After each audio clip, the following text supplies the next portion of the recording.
Oh, wait a minute. We're a company that values inclusivity. We should really start narrating these transitions for accessibility. Let's try that again. This week, the cast will be coached in pairs. The first pair is Taylor and Zach. Hi, Zach. I'm your co-star.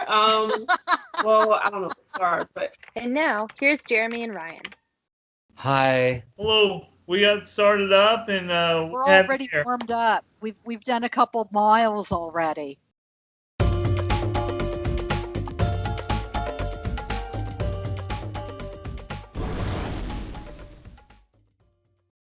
How was last week? Last week, I survived. Now that I think about it, I survived last week. So last week I was fighting the mythical creature they called the LinkedIn Beast, and I was fighting that, and it hasn't been so user-friendly for me. Maybe I'm just an old soul who just can't work technology. I don't know, but I've just been struggling with that. I have a big gap in my work history, which is very hard to compensate for. So it's been hard for me to project not only my skill sets, but as well as my experience. And to round up all that information has just been incredibly overwhelming. And Taylor, what about your week? I didn't have the time to sit down and go through the course like I wanted to, and to, tackle my about section and even the cover photo. So now I'm just gonna take this week, slow it down, and take the time to tackle this mythical beast of LinkedIn. All right, that's great. Tricky creature, I must tell you. Yes. Oh, my last week was really good. I did get to write my new about, which I followed your Pixar formula, which I kind of tied in some old cover letters and some old bits and pieces that I'd put together about my story. I didn't actually lead with the AA story, which maybe I should go back. But I did, take all the lessons, and I again understand that the LinkedIn profile is this sort of constantly refining, living document. So yes. I'll go back. That's what we were just talking about. Is just because that's my headline right now. Right. Doesn't mean that I can't change it tomorrow and show who I am right now. From way back when I was playing football in high school and stuff, I got this saying that I used throughout my boxing and everything, and throughout the Marine Corps, and even throughout my life today. And it's only through change do we grow. Because if you're not trying to change anything, you're not going to grow at all. I realize that a lot of times I do put so many people in front of my happiness, especially when it comes to careers. And, it was wow, Marley, that revelation just made me feel kind of took a lot of weight off of my shoulder and just said, Marley, just do this because you deserve it. You worked very hard to get here. And so why not? Last week was awesome. I was able to apply for one of the dream jobs that I really want to do to help veterans, and within 24 hours, I was already in an interview, or a conversation as we call it. But according to them, I'm right up there near the top of the list. And I'm just wondering, what was the thing, do you think, that made you go to the top of the list? Not only am I a disabled veteran myself, so that I'm able to empathize with them. My dissertation was on veteran transition and the troubles that come up during that time, and so the job is just almost, it seems like it's hand-picked for me, really. I think the thing that's ringing my bell is you are going to get a job where you are already honored. Yes. The previous job that I mentioned before, that's 8 hours away, that I'm waiting to hear back from, that was moving towards the onboarding process. The recruiter has reached out to me. She has stated that she received my background check, and now she's just wanting me to send in an updated resume. However, what really stuck out to me was she wants me to change the formatting of my resume so my experiences can be seen in the best light. So, in my mind, I'm just thinking, oh, so I'm just changing the format. I mean, the content's going to be the same. same. It's just the formatting. So I just have to do that tonight and send that to her tomorrow, so her and the team can review it to see if I'm going to progress with the company. This week, everyone has more confidence to focus on. So let's talk about skills and endorsements. Who wants to share their LinkedIn? So we'll go off. Share mine. Ah, look at this. I got 2 people who want to share it. So what we want to talk about today, and I need you to start adding this, the next section, the sections that you are going to add will be skills and endorsements and recommendations. How do I add to that? Because I was messing with my trying to change some of mine the other day and they disappeared. The way that I want you using add skills is I want you to always be putting in what is reflective of the job that you want. You're always going to start off with the word employee. You're going to pick all the things that you relate to. These are the key words that recruiters and hiring managers are looking for. So one of the things that you did that's really great, Ryan, is everything's film, video. It's all oriented towards the job that you're looking for. I think, Jeremy, what I did, if I'm honest, is anytime I applied to a job in like the last 3 years, I looked at what skills they wanted me to have. Yep. Mm-hmm. And the ones that I, honestly in my heart, was like, yeah, I know how to do that. I added that to my profile, and that's why I have 50 right now. Recruiters are kind of going through these at lightning speed. So they're looking for in your skills, just the keyword, like, okay, he knows how to operate this camera. He's set up these lights. He's, done this, done this. All these other skills are like, I don't need that. Let's see what happens when we do happiness. Oh, they don't have it on here. Isn't that interesting? That's wild. No happiness allowed. It's got work, doom and gloom once you log in. No happiness allowed. What's really important is that you always have something at the top that speaks to what you're currently doing. I mean, I think LinkedIn is it's a great portal, to find employers you may not have thought of. I find that this site is going to be more of a way to get attention drawn towards me instead of me going out there and being a hunter-gatherer of jobs and just trying to find what I can and hope I eat at the end of the night.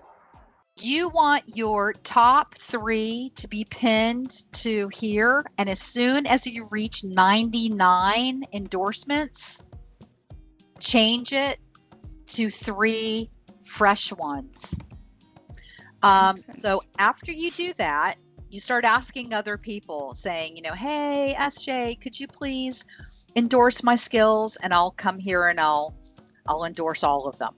Yeah. Yep. And if you scroll down to my skills and endorsements, go ahead and endorse me, HR consulting, career development, and HR management. There you go. Yep. And you can say I'm highly skilled. There you go. There you go. That's it. And then submit. Boom. Thank you. See how easy that was? So for me, I want these 3 to be like camera work, filming, So let's go back to you. I'm going to show you how to do that.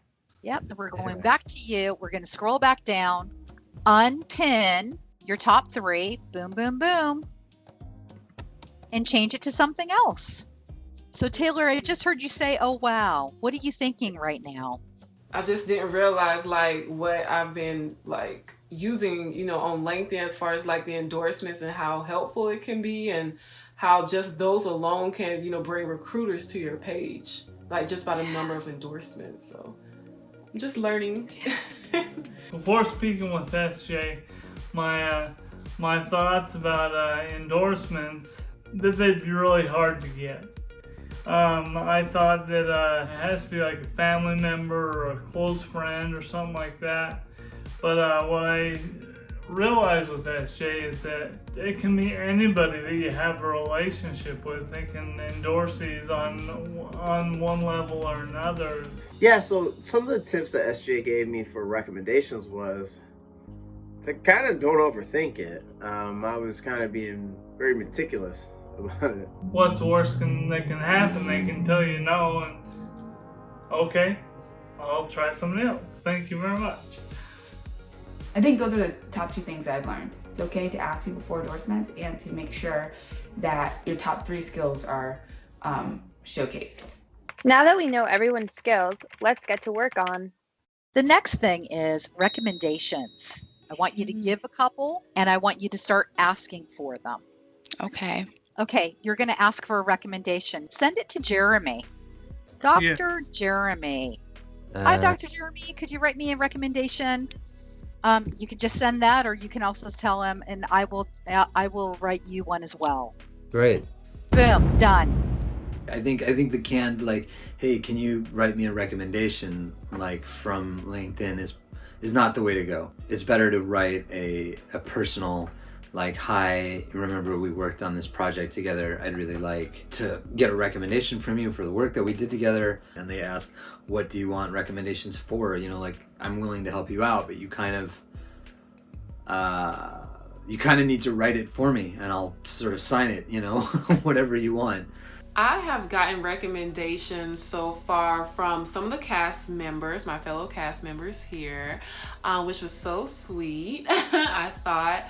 I've also gotten a recommendation from my former co-worker because I just asked him and he was glad to do it. So in return, you know, since he, you know, they took the time to recommend me, I also, you know, recommended them as well. When it comes to recommendations, it is writing out a paragraph, or are you able to just, you know, give them like a 5 out of 5, or do you need to write it out? You can do one thing and then you can use it over and over and over again for all the people who you recommend. Okay.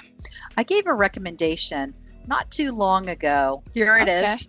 Oh, okay. Okay. Do you know what makes someone remarkable?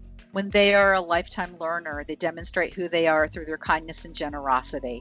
Wondering if he can be your next CMO? The answer is, if you are lucky. That's really nice too. And that's like, oh, I want to work with that guy. And now the cast reflects on their week. She did something interesting, which was to, like, pair us up. I got to sort of see, you know, another person in the program's progress. It's interesting to kind of step outside of that and realize that, you know, here's another person that's also struggling, and it's pretty difficult for them too.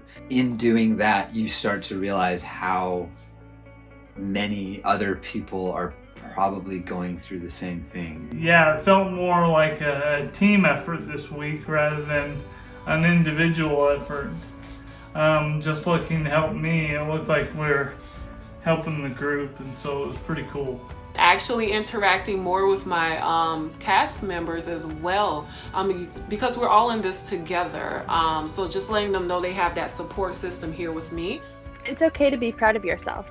Let's celebrate our progress. The biggest success that I had this week, just the continual progression on networking, I suppose. I'm seeing how many doors it's potentially opening. And I've never had this before. I'm almost feeling that I'm going to be able to pick and choose rather than me just throwing my name out there and praying that I get picked. Biggest success this week, I would say, was I did notice how I was really just confident in talking to individuals and others about what I want to do or my future plans. I feel like that was a big thing for me because a lot of times I don't talk about certain things with people. I try to keep it all in. And I even helped one of my friends say no because she didn't want to do something, and she's like, oh, I feel bad. And I told her, hey, it's okay to say no. People aren't gonna be disappointed in you. And she said it and she was like, oh, I feel really good. And I was like, yeah, it feels good, doesn't it? So that was a big success this week. Oh my gosh, that sounds awesome. Marley, look at you. I know, I'm growing. The skills and the activities that I'm doing here, like within the program, are helping me build the network, finding the opportunities, and I think ultimately I'm told that I'm going to be prepped on how to interview and how to actually, like, land the job. Just staying focused and not being discouraged. I can probably say that I've completed the courses thus far, and I've applied what I've learned to my LinkedIn profile. I just need to do a little, tweaking here and there. Yep. So yeah, I mean, so the short answer is I'm hoping to get that dream job, you know, and not piecemealing my rent money and my grocery money from like just bits and pieces of freelance work. I want to be part of a team.